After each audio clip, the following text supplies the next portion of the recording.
Bom dia a todos. Meu nome é Haroldo Aleixo, sou cardiologista e médico do esporte. E o tema que eu vou apresentar hoje é de grande relevância, tanto para os médicos que trabalham em equipes, com equipes esportivas, quanto para aqueles médicos em seus consultórios, na prática clínica de seus consultórios. O eletrocardiograma de repouso, ele é uma ferramenta essencial, uma ferramenta importante no rastreamento de doenças cardíacas do atleta. Ele tem baixo custo, ele é acessível, porém apresenta algumas limitações, né? A variações que podem ocorrer conforme idade, sexo, raça, as adaptações cardiovasculares ao treinamento e, em consequência disso, uma necessidade de um constante aprimoramento das diretrizes.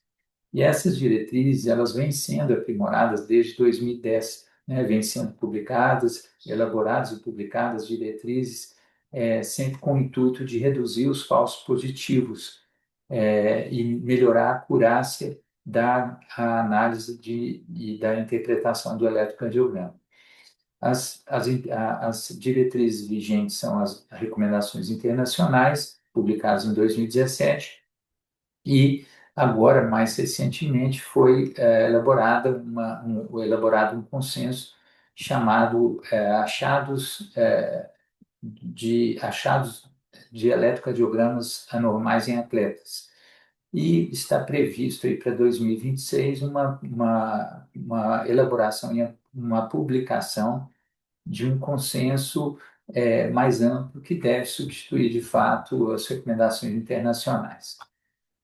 As recomendações internacionais de 2017, elas classificam os achados eletrocardiográficos do atleta em três categorias, né? Em verde, aqui destacadas em verde, são os achados considerados normais, considerados que são adaptações ao treinamento.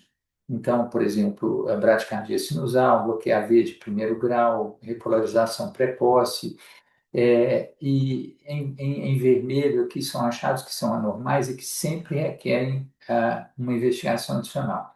Então, inversão de T inferolateral, bloqueio de ramo esquerdo, ah, é, onda epsilon, pré-excitações ventriculares. Então, são considerados achados que requerem investigação adicional. Em amarelo, são achados limítrofes que é, requerem investigação adicional quando presentes em dois ou mais. Aqui eu destaco em preto, circulo aqui em preto os achados que vão ser abordados hoje mais detalhadamente, que foram publicados aqui nesse consenso europeu, agora em 2025. Então, esse é o título do consenso, que foi elaborado por um grupo grande de especialistas renomados, e eu faço alguns comentários a respeito, acrescento alguns comentários e alguns artigos para ilustrar melhor ainda esse consenso. Os achados anormais, esse trabalho, ele procura considerar muito a probabilidade pré-teste do exame. Então, considerando sexo, idade, dados antropométricos, raça, história pessoal, então, deve ser considerada a modalidade esportiva, a dose do treinamento. Que significa dose do treinamento? É o produto entre frequência, intensidade e duração do treinamento. Isso tem grande relevância. Os sintomas, hábitos, aí a gente tem que incluir entre os hábitos tabagismo, inclusive o uso de cigarro eletrônico, muitas vezes é desconsiderado até pelo próprio atleta, suplementação, com uma atenção especial ao uso de estimulantes, anabolizantes, que hoje estão cada dia mais prevalentes aqui na nossa prática. A gente tem se deparado com isso, especialmente a nível de consultório, né? Porque tem sido muito comum atletas de academia utilizarem isso de forma absolutamente inadvertida, né? É, e inconsequente, a história familiar também deve ser fortemente valorizada.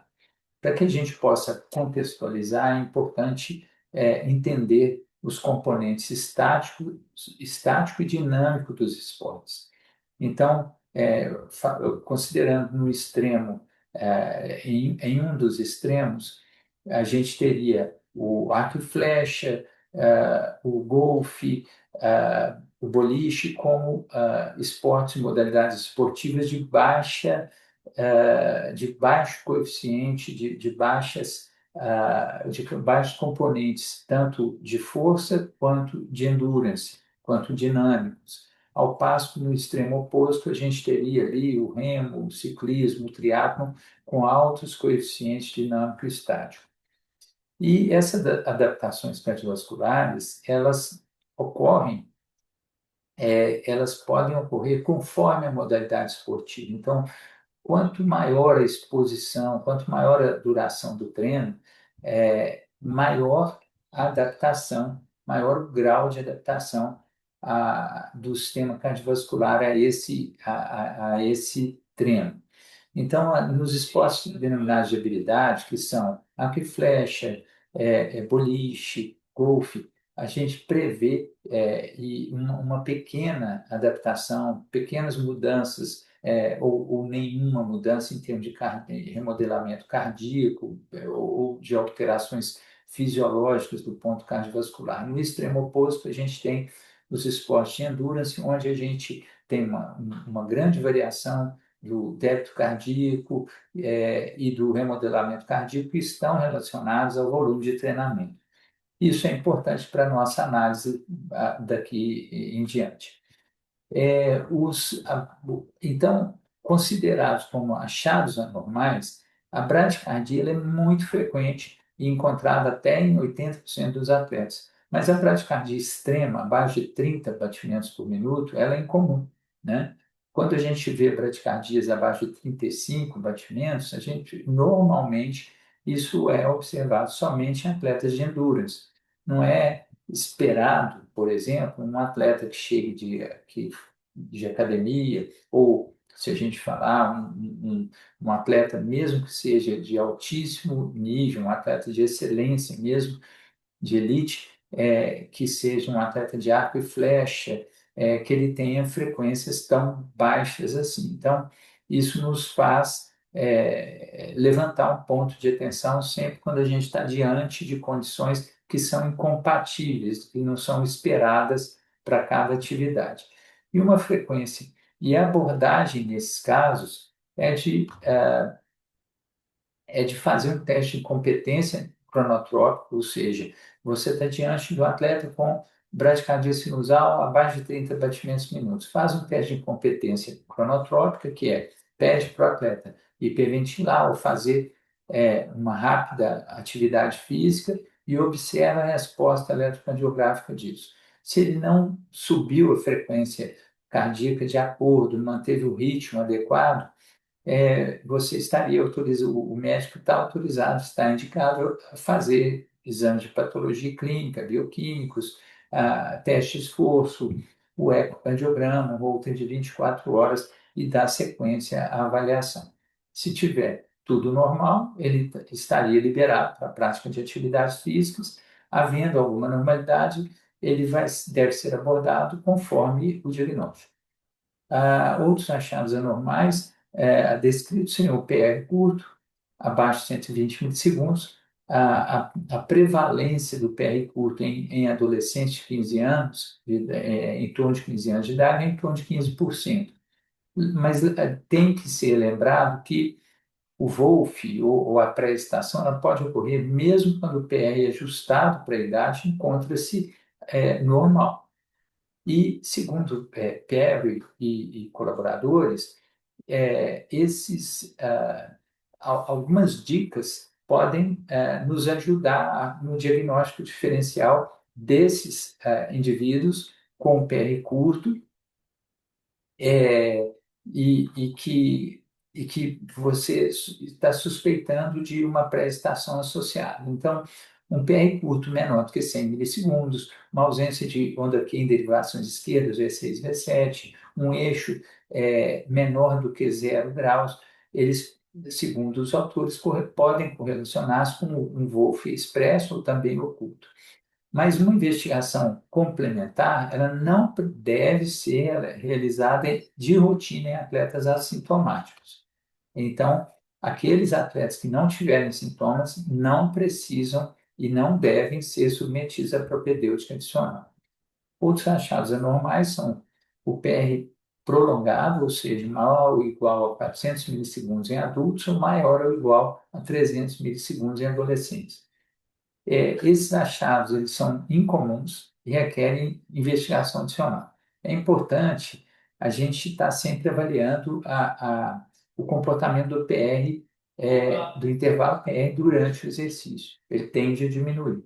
Então, aqueles atletas que tiverem prolongamento persistente do intervalo PR, mesmo quando você faz um teste de incompetência cronotrópica, eles mantêm um prolongamento do PR, eles requerem investigação de doenças, inclusive doenças autoimunes. Aqui, a gente tem, então, a abordagem, o algoritmo seria, está diante de um PR prolongado, faz um teste de incompetência cronotrópica. Se esse teste, se você não observou uma redução do intervalo PR com a hiperventilação, com exercício rápido, estaria indicado uma investigação bioquímica, de patologia clínica, um teste de esforço, ecocardiograma e Holter 24 horas, devendo ser considerado a dosagem de anti-roça em atletas jovens. Diante de atletas de achados normais, o atleta estaria liberado para a prática esportiva. Diante de achados anormais, a abordagem seria feita conforme o diagnóstico. Aqui um trabalho interessante que vem sendo publicado por o grupo do Lazzarini e colaboradores, onde ele observa o achado de anticorpos que podem interferir com a condução AV em indivíduos com o coração estruturalmente com bloqueio atrioventricular avançado e coração estruturalmente normal. Então, os autores eles investigaram 34 indivíduos não atletas com bloqueio AV de segundo grau superior e sem doença cardíaca estrutural definida, e observaram a presença de anticorpos anti-roça em 18 de 34 casos, ou seja, 53%, no paciente ou nas mães desses pacientes. E ele observou que a corticoterapia, ou seja, uma imunossupressão, induziu uma melhora da condução AV que foi observada no eletrocardiograma desses indivíduos, sugerindo que você pode, investigando casos com bloqueio atrioventricular avançado, com a presença diante da presença de anticorpos anti-roça, você poderia ter uma perspectiva de reversão do quadro com imunossupressão. Outros achados anormais são bloqueio ventricular de segundo grau, morte durante a vigília. Eles podem ocorrer durante o sono, mas a persistência durante a vigília ela tem que ser considerada normal e tem que ser investigada. A abordagem também seria feita a partir de um teste de incompetência cronotrópica, com hiperventilação, exercício. Se não houver reversão desse bloqueio ou diminuição do grau do bloqueio com essas manobras, também seria indicado fazer exame de patologia clínica, teste de esforço, ecocardiograma, Holter de 24 horas, devendo ser também considerada a pesquisa de anti-roça em atletas jovens. Diante de achados normais, o atleta estaria liberado; achados anormais, a abordagem seria feita conforme o diagnóstico. Outro achado anormal no atleta é a presença de bloqueio de ramo esquerdo. A prevalência varia entre 0,1% e 0% dos adultos assintomáticos saudáveis, entre aspas, digamos que adultos sem cardiopatia estrutural associada, é um achado que sempre requer avaliação complementar e, quando associado a distúrbio de condução AV, nós temos que considerar uma testagem genética também. O atleta cujo rastreamento for considerado normal, não foi identificado nenhuma cardiopatia estrutural, ele pode ser avaliado a cada 1 a 2 anos. Então, a abordagem seria bloqueio completo de esquerda, de cara, nós já fazemos Holter, teste chamamento eco e, nesse caso, ressonância magnética, para tentar identificar fibroses, identificar cardiomiopatias associadas. Havendo alterações de condução AV, estaria indicado teste genético e até mesmo estudo eletrofisiológico. E naqueles com um risco maior de doença coronariana associada, ou seja, 35 anos, ou fatores de risco para coronariopatia, estaria indicada a tomografia de coronários. Diante de achados normais, estaria liberado para a prática de atividade física, obviamente com a necessidade de fazer acompanhamento longitudinal aí a cada 1, 2 anos. Diante de achados anormais, a abordagem seria feita conforme o diagnóstico. O bloqueio de ramo direito é uma das modificações que a gente tem propostas pela diretriz. O bloqueio de ramo direito habitualmente foi sempre considerado um achado, digamos, previsível, né, no atleta, sem maiores comorbidades associadas.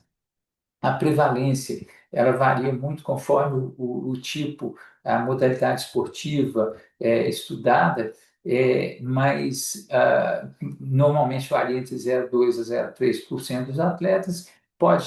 Podem haver números superiores a isso, até 3%, se você pegar atletas de endurance, atletas que praticam esportes com uma demanda metabólica, uma demanda física mais intensa. O risco de cardiopatia estrutural associada ele aumenta quando o QRS é maior ou igual a 130 milissegundos e também quando o BRD associa-se a sobrecargas atriais esquerdas ou desvio do eixo do QRS. Outras possíveis associações de risco são inversão de onda T, fragmentação do QRS, e lembrando que, diante de bloqueio de ramo direito, é sempre importante ficar atento ao diagnóstico diferencial com drugado. Esse trabalho ele complementa bem as informações anteriores, é um trabalho também publicado agora em 2025, por autores do Reino Unido, que acompanharam em torno de 104 mil indivíduos, entre atletas e não atletas, e observaram 154 bloqueios completos de ramo direito, ou seja, correspondendo a 0,1% dos indivíduos triados.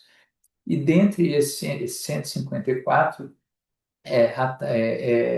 bloqueios de ramo direito, ele encontrou 7 condições associadas ao BRD, que foram 4 comunicações interatriais, uma síndrome de Brugada, uma doença progressiva do sistema de condução e uma fibrilação atrial. E os achados muito interessantes foram observados que o BRD, as condições cardíacas associadas ao BRD, quando diante de um BRD isolado, eram apenas de 1%, correspondiam a apenas 1% dos BRDs isolados. Quando a gente estava diante de BRD não isolado, ou seja, associado a sintomas, associados a outras alterações eletrocardiográficas, ele já aumentava de 1% para 6%, de um caso em 112 para 6 em 42, ou seja, de 1% para 14% dos casos. Então, altamente relevante e estatisticamente significativo. E as condições associadas ao BRD que foram observadas com QRS maior do que 130 milissegundos, da mesma forma, elas aumentam quando elas tornam-se muito mais frequentes quando associadas a um QRS mais alargado, acima de 130 milissegundos. Diante desses achados, a proposta é que o indivíduo, o atleta com bloqueio de completo de ramo direito, maior do que 130 milissegundos, maior ou igual, ele deve fazer um ecocardiograma. Se tem tudo normal, ele está liberado e segue sem restrições ao treinamento. Mas se ele tem associados a alterações de repolarização, já teria indicação de uma ressonância. Se ele tem alterações de condução, haver Holter e teste ergométrico. E alterações muito significativas da condução a ver, além da ressonância, o teste genético, eventualmente até um estudo eletrofisiológico. Diante de achados anormais, ele seria abordado conforme o diagnóstico. Outros achados anormais que merecem atenção são um dos achados anormais é a baixa voltagem periférica. Ela é prevalente em 1 a 2% dos atletas. Importante destacar que ela pode aparecer aqueles atletas com musculatura muito avantajada, peitoral, indivíduos obesos também podem ter um QRS mais, uma baixa voltagem periférica do QRS. Mas lembrando que o diagnóstico diferencial é sempre com cardiomiopatia ritmogênica, fibrose cardíaca, fibrose miocárdica não isquêmica.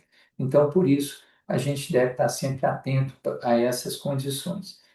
Indivíduos assintomáticos e com avaliação normal, eles podem participar de todos os esportes competitivos. Então, a abordagem aqui, nesse caso, seria indivíduo com baixa voltagem periférica, sem outras alterações associadas, ele poderia ser submetido a uma avaliação através de ecocardiograma, um teste de esforço e um Holter. Nesse caso, o teste de esforço e o Holter, eles objetivam muito identificar arritmias cardíacas, especialmente extracistas ventriculares, poderiam associar-se a uma eventual cardiomiopatia ritmogênica. Diante de achados normais, o atleta estaria liberado para todas as atividades físicas e, diante de achados anormais, seria seria conduzido conforme o diagnóstico, né? Lembrando que a ressonância cardíaca ela estaria indicada se surgirem achados e resultados anormais na primeira linha de exames, ou então, se conjuntamente com a baixa voltagem periférica, como no próprio elétrico que eu mostrei anterior, existirem alterações de repolarização ventricular. As extracístoles ventriculares também podem ser consideradas achados anormais, e o que mudou um pouco na abordagem a partir de agora é que hoje se dá mais importância à origem e à morfologia da extracístole ventricular do que propriamente à carga de extracístoles. Então, o primeiro passo é tentar estratificar o risco dessas extracístoles conforme ao potencial de degeneração para arritmias malignas, para morte súbita. Então, do ponto de vista clínico, deve-se valorizar a presença de história familiar positiva, sintomas, o exame físico alterado, eletro com outras alterações associadas além da própria extracístole, o ecocardiograma normal, isso categorizaria o atleta como alto risco. E algumas características próprias da extracístole, ou seja, extracístoles múltiplas, polimórficas, que tenham padrão, por exemplo, extracístoles com padrão fascicular, que seria o BRD com QRS mais estreito, extracístoles com padrões infundibulares, ou seja, um BRE com eixo inferior, ou então um BRD com eixo inferior, que aí seria um risco intermediário, elas caracterizariam um risco menor, e aqueles padrões por exemplo, um BRE com eixo superior, um BRD com eixo superior, caracterizariam, do ponto de vista morfológico, um risco mais alto. As extracístoles que são suprimidas ao esforço, elas tendem a ser mais benignas, ter um padrão mais benigno, ao passo que aquelas extracístoles que são persistentes ou aumentam durante o esforço, elas merecem mais atenção. Fenômenos CR sobre T, quando presente, e taquicardias ventriculares não sustentadas, quando presentes também, conferem maior risco a extrasístole, ao padrão da extrasístole. Então, a abordagem das extrasístoles proposta seria presença de uma ou mais extrasístole ventricular no traçado, indicaria a realização de um Holter 24 horas, havendo outras alterações eletrocardiográficas, ou então categorizando essa extrasístole com morfologias de alto risco, ou se o atleta tem uma elevada carga de extrasístole, ele já partiria para o propedêutico adicional, poderia levar eventualmente a uma ressonância, até mesmo a um estudo eletrofisiológico, dependendo de cada caso.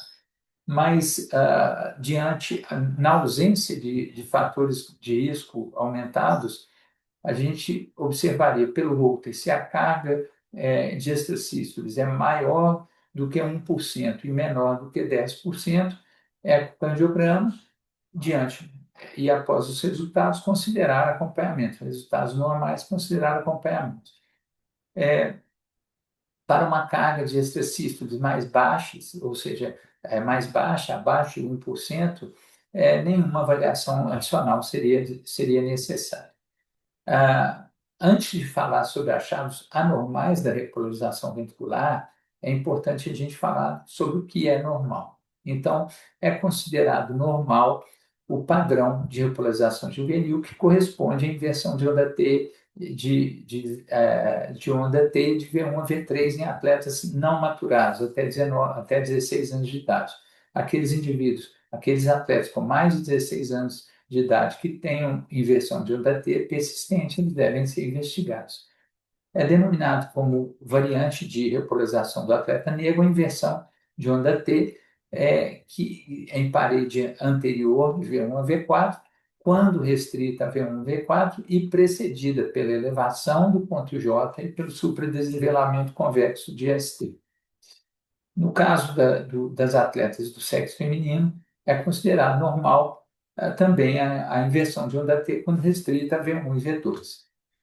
Aqui, um trabalho bastante interessante foi publicado recentemente, que trata da inversão de onda T em atletas de elite e compara a sua prevalência e a relevância clínica conforme sexo e modalidade esportiva. Então, os autores de um estudo australiano observaram investigaram mais de 4 mil atletas e o objetivo era investigar a prevalência isolada nas derivações V2 e V3 e associar essa inversão a alguma patologia cardíaca. E os resultados que os autores observaram foi que a inversão de onda T ela foi de V2 a V3, ela foi 4 vezes mais comum em atletas do sexo feminino e 5 vezes mais frequente em atletas de endurance. E nenhum evento adverso foi observado num período em torno de 6 anos de acompanhamento, o que sugere,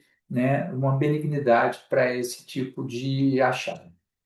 Ah, Também um outro estudo australiano, já um pouco mais antigo, de 2014, nesse estudo, os autores observaram a presença de inversão de onda T em V1 e V2 mais prevalente naqueles atletas de endurance, quando comparados aos atletas que não eram de endurance. Nesse mesmo estudo, os autores observaram um achado que é muito mais frequente e que praticamente só ocorreu em atletas de endurance, foi esse padrão de ondas bífidas, né, em V2 e eventualmente até em V3. Um trabalho clássico que é extremamente importante para todos nós da cardiologia, do esporte, para que todos nós conheçamos, que é um trabalho do Chiara Calori, já de 2016, onde ele estudou grupos de atletas saudáveis, de indivíduos saudáveis, atletas, com pacientes com cardiomiopatia hipertrófica, sendo uma parte deles atletas, e um outro grupo com cardiomiopatia arritmogênica do VD, sendo uma parte também composta por atletas. E o que ele observou é que a elevação do ponto J menor do que 1 milímetro e a inversão de onda T, além de V4, elas são preditores independentes de cardiomiopatia hipertrófica e cardiomiopatia ritmogênica. É um estudo extremamente relevante, importante para aí na história da cardiologia do esporte. Então, aqui são exemplos de eletrocardiogramas, né? O supradesnivelamento ascendente aqui no primeiro eletro, a gente observa um supradesnivelamento ascendente do ST, então, com uma inversão de onda T, seguida por uma inversão de onda T, mas alguns dados são importantes aqui nesse caso. Primeiro, não tem elevação do ponto J. E a segunda questão é que a inversão de onda T vai além de V4, então ela vai até V5 e ainda tem D1 e AVL. Nesse caso, aí, o diagnóstico encontrado foi de uma cardiomiopatia hipertrófica. No eletrocardiograma da parte de baixo, a gente observa uma inversão de onda T, um superdesnivelamento ascendente de ST restritos até V3, ou seja, a princípio seria uma condição benigna, mas não há elevação do ponto J, isso, então, aqui nesse caso também estamos diante de outra cardiomiopatia hipertrófica. Um trabalho também de grande relevância, que foi publicado agora em 2025, trata do diagnóstico e do valor prognóstico do eletrocardiograma de repouso na cardiomiopatia arritmogênica do ventrículo esquerdo. Os autores acompanharam e estudaram 125 indivíduos não atletas com idade de 37, mais ou menos 15 anos, observaram 12% de eletrocardiogramas normais, mas alguns achados chamaram a atenção. A presença do bloqueio divisional póstero-inferior esquerdo em 13,6%, a relação entre RS e V1 maior ou igual a 0,5%, em aproximadamente um quarto dos indivíduos, e a presença de ondas Q patológicas em mais ou menos um quarto dos indivíduos, ou seja, todos com uma prevalência e taxas superiores até a presença de ondas epsilon, e um achado de baixa voltagem, né, que a gente considera aqui nas derivações S, a onda a soma de onda S em V1 com R de V6 menor ou igual a 12 milímetros e R em V1 R em D1 mais R em D2 menor ou igual a 8 milímetros, ele observou em quase 50% também dos indivíduos avaliados. É interessante, aí nesse caso, a correlação dessa baixa amplitude na região inferolateral, que é onde houve uma associação com achados de necrose, de fibrose observados à ressonância magnética. Então, alguns eletrocardiogramas de exemplo são o primeiro eletrocardiograma, que é na onda, o eletrocardiograma A, onde a gente observa aqui um bloqueio póstero inferior esquerdo, a presença de inversão de onda T de V3 e V5, além do padrão de baixa voltagem periférica. No eletrocardiograma B, a gente observa um padrão de baixa voltagem periférica e precordial, ou seja, global, e ainda um achado de uma relação R sobre S maior do que 0,5 milímetros em V1. No eletrocardiograma C, a gente observa ondas Q patológicas e além de baixa voltagem periférica. Aqui um quarto exame, onde também ele foi diagnosticado uma cardiomiopatia ritmogênica do VE, onde pode ser observado um bloqueio divisional póstero-inferior esquerdo, inversão de onda T de V1 a V3 e aquele padrão destacado de R em D1 mais o S mais o R em D2 menor do que 8 milímetros e o S em V1 mais o R em V6 menor do que 12 milímetros, além de uma relação RS em V1 maior ou igual a 0,5 milímetros. Aqui também são achados anormais a inversão de onda T inferolateral, e, nesse caso, ela requer uma investigação com ecocardiograma, teste biométrico, Holter indicaram uma ressonância. Por que a ressonância aí nesse caso?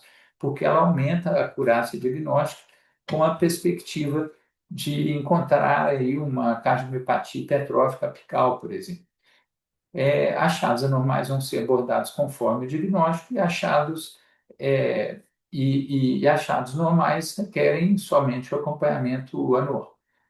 O, a onda T inferior ainda não se sabe exatamente o significado dela em atletas, mas o achado de ondas T inferiores ele indica a realização de ecocardiograma. Diante de ecocardiograma normal, o médico estaria autorizado a seguir o acompanhamento anual. Diante de achados anormais, poderia ser indicada uma ressonância cardíaca, e a abordagem seria feita conforme o diagnóstico final. É claro que, se tiverem alguns outros junto com onda T inferior, depressão de ST, inversão de onda T maior do que 0,2 milivolts, estaria indicado também ressonância cardíaca para complementar a propedêutica. Outros achados anormais são de padrões de Brugada, né? Os padrões de Brugada tipo 1, 2 e 3, eles merecem investigação, e aqui eu vou comentar um pouquinho sobre tipo 1 e 2. Então, o diagnóstico diferencial, né? A primeira, um dado importante aqui no diagnóstico diferencial é a relação entre STJ e ST80 maior que 1. No Brugada, o STJ sobre é, sobre ST80 menor do que 1, quando é repolarização precoce do atleta. É, o, um outro, um outro achado interessante, comparativo aqui com a Brugada tipo 2, seria o tamanho da base, a duração da base do triângulo formado pelo vértice, da base do triângulo, que é formada a partir do vértice, cujo vértice é a onda R, do QRS. Quando essa base é superior, a duração é superior a 160 milissegundos, sugere o diagnóstico de um Brugada tipo 2. Quando a base é menor do que 160 milissegundos, sugere um quadro relacionado ao atleta mesmo, um bloqueio de direito sem associação com Brugada. Diante, então, desses achados anormais, Brugadas tipo 1, 2 e 3, é recomendável que se faça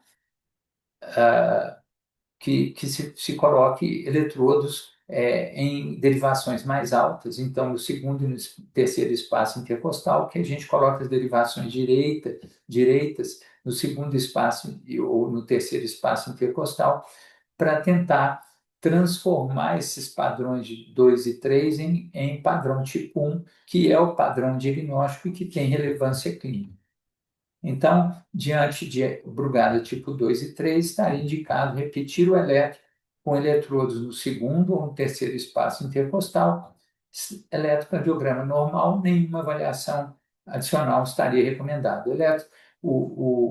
Se o eletro é normal, mas o atleta tem sintomas ou história familiar de morte súbita, estaria indicado fazer um Holter com 12 derivações, utilizando as derivações direitas altas, conforme a imagem ao lado. E, é claro, eventualmente até um teste com bloqueadores de canais de sódio, como a gimalina. Outro achado anormal é um intervalo QT maior do que 470 milissegundos em homens e maior do que 480 milissegundos em mulheres. Para a gente interpretar o QT no atleta, é importante entender a curva de distribuição do QT.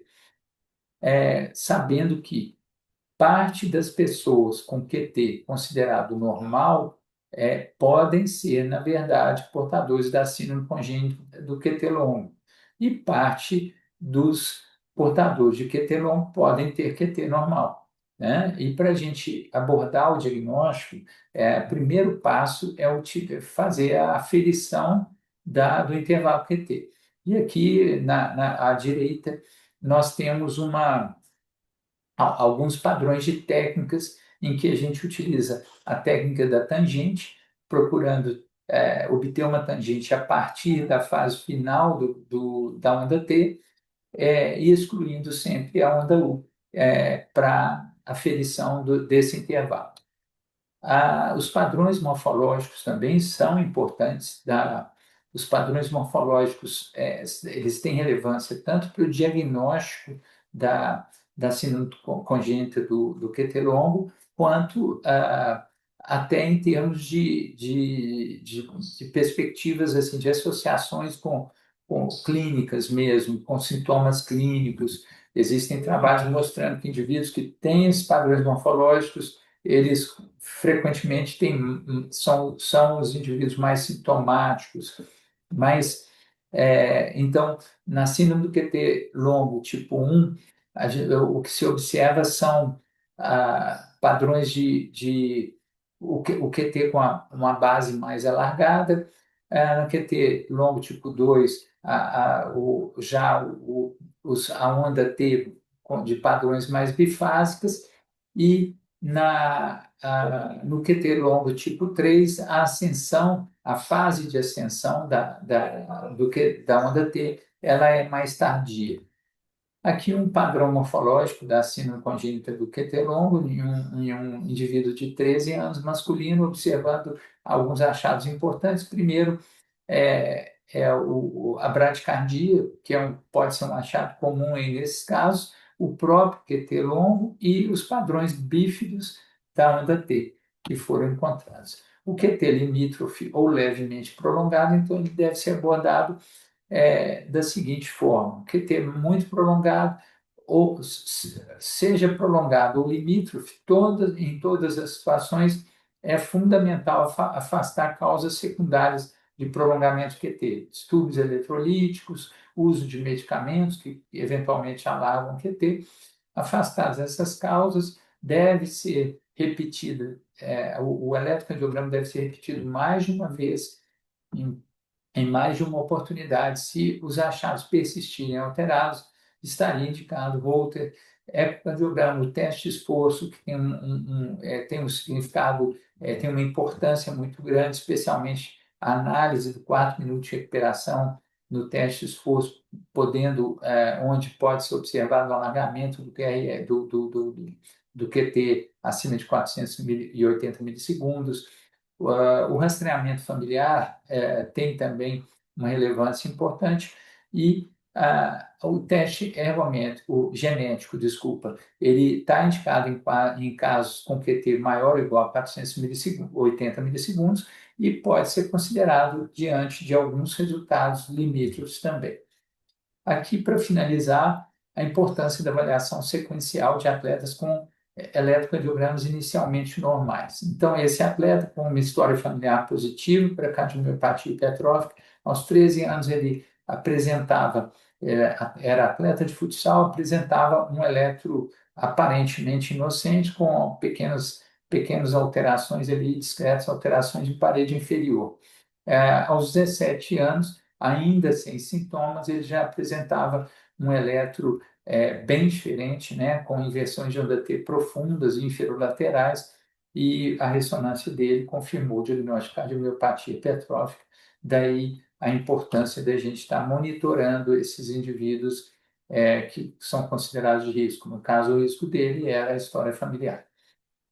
Aqui, a avaliação sequencial de atleta com eletro que já era anormal inicialmente. Esse atleta apresentava um eletrocardiograma anormal já em 2017, e esse mesmo padrão já existia. Nessa ocasião, ele tinha 30 anos de idade, e esse mesmo padrão já era descrito aos 15 anos de idade, mas sempre com a propedêutica normal, avaliação, eco e ressonância cardíaca normais.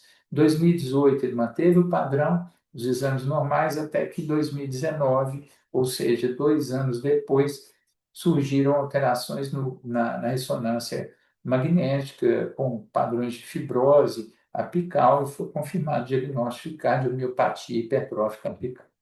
Aqui outros dois exemplos de indivíduos que tinham eletrocardiogramas anormais já à admissão nos seus clubes e seguiram em acompanhamento, mas nunca desenvolveram alterações fenotípicas e por isso nunca precisaram ser desqualificados pelo esporte e aposentaram, vamos dizer assim, por tempo de serviço. Então, esse é um atleta pardo, aos 33 anos de idade, que sempre teve esse padrão de inversão de onda T inferolateral e nunca teve o diagnóstico de nenhum tipo de cardiomiopatia. E aqui um segundo eletrocardiograma, até muito parecido, de um atleta de 36 anos, também do futebol, e que apresentava um padrão de inversão inferolateral, com ressonâncias cardíacas normais, com cintilografia miocárdica normal, e também aposentou por tempo de serviço, assim, nunca teve qualquer sintoma, qualquer evento cardiovascular e pôde seguir a prática esportiva durante toda a sua carreira. Aqui as direções futuras, então está previsto, né, para 2026 a publicação de um novo consenso, de uma nova diretriz que vai abordar, talvez fazendo algumas pequenas modificações em relação à abordagem da inversão de onda T nas mulheres, do protocolos relacionados à voltagem, à baixa voltagem do QRS e extrasistolias, entre outros achados. E, como direções futuras também, eu procuro destacar aqui a avaliação do ECG, do aging em atletas, que uma pesquisa que está sendo elaborada aí pela UFMG, liderada pelo Dr. Tom Ribeiro e a doutora Milena, e que aborda técnicas de inteligência artificial na interpretação do eletrocardiograma de atletas. E eu vejo com uma expectativa muito positiva para o futuro. Tá? Agradeço aí a presença e a audiência de todos. Um abraço a todos.